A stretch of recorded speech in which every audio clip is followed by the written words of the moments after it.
जय जय श्री राधे श्याम।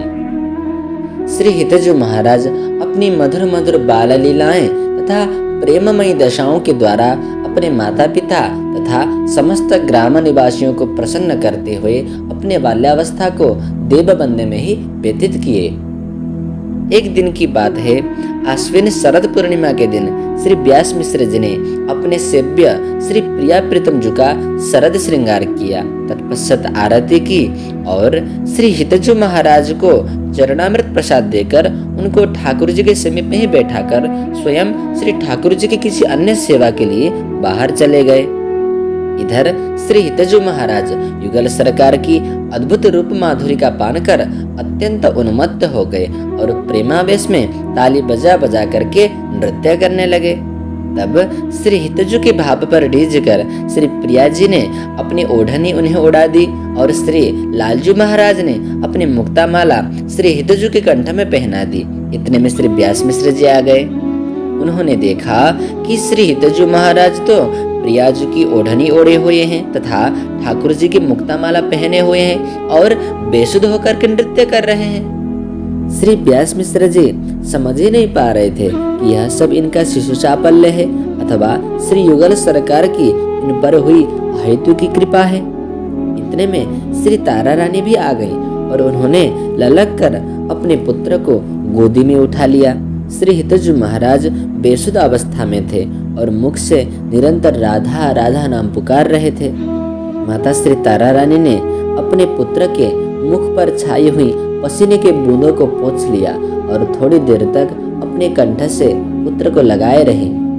कुछ समय बाद जब श्री हितजु को होश आया तो पूछने पर उन्होंने श्री युगल सरकार की जो अहितु की कृपा हुई थी उसके विषय में वर्णन किया। सुनकर के माता तारा रानी तथा श्री व्यास मिश्र जी अत्यंत हर्षित हो गए। ऐसे ही एक बार श्रावण के महीने में श्री व्यास मिश्र जी ने श्री युगल सरकार का श्रृंगार करके उन्हें झोले में पधराकर बालक श्री हितजु को धीरे धीरे की गति से झुलाने के लिए कहकर स्वयं किसी कार्यवश बाहर चले गए। इधर श्री ठाकुर जी को जोर जोर से झूलने की उमंग हुई अतः स्वयं उठकर गति बढ़ाने लगे। झूला तीव्र गति से आगे बढ़ा और श्री हितजु के हाथ से झूला की डोरी छूट गई। श्री युगल सरकार के झूलन झांकी के साक्षात दर्शन करके श्री हितजु के मन में बड़ा आनंद छाया। अब झूले की गति तीव्र होने से ठाकुर जी का पीताम्बर खिसकने लगा तो उन्होंने अपनी पीताम्बर श्री हितजु को दे दी। ऐसे ही धीरे धीरे अपनी मुरली, बनमाला, मोर चंद्रिका आदि एक एक करके सभी श्री हितजु को दे दिए। ठीक उसी प्रकार श्री प्यारी जी ने भी अपने अनेक वस्त्राभूषण श्री हितजु के करकमल में दे दिए। थोड़ी देर बाद श्री व्यास मिश्र जी आ गए। झूले की गति मंद हो गई और श्री प्रिया प्रीतम पूर्ववत झूला पर विराजमान हो गए और श्री हितजु महाराज धीरे धीरे झुलाने लगे। श्री हितजु के करकमलों में श्री युगल सरकार के वस्त्राभूषणों को देखकर श्री व्यास मिश्र जी ने पूछा कि तुमको ये वस्त्राभूषण किसने दिए? तब बालक श्री हितजु ने सारी बातें ज्यों की त्यों सुना दी। श्री व्यास जी ने श्री प्रिया प्रीतम की ओर देखा तो उनके मुख पर अब भी पसीने के बूंदें झलक रही थी और अपने पुत्र पर हुई अहेतु की कृपा को बार बार याद कर श्री व्यास मिश्र जी महाराज अत्यंत प्रसन्न हो गए। एक दिन श्री प्रिया जी ने रात्रि में स्वप्न में श्री हितजु को आदेश दिया कि आपके घर के निकट वाले बाग के पुराने सूखे कुएं में श्री रंगीलाल जी का अति प्राचीन श्री विग्रह है, उन्हें प्रकट करके सेवा का विस्तार करो। प्रातःकाल श्री हितजु महाराज अपने समवयस्क बालकों को अपने संग में लेकर बगीचे में खेलते खेलते उस सूखे कुएं में कूद पड़े। श्री हितजु के कुएं में कूदते ही सर्वत्र हाहाकार मच गया।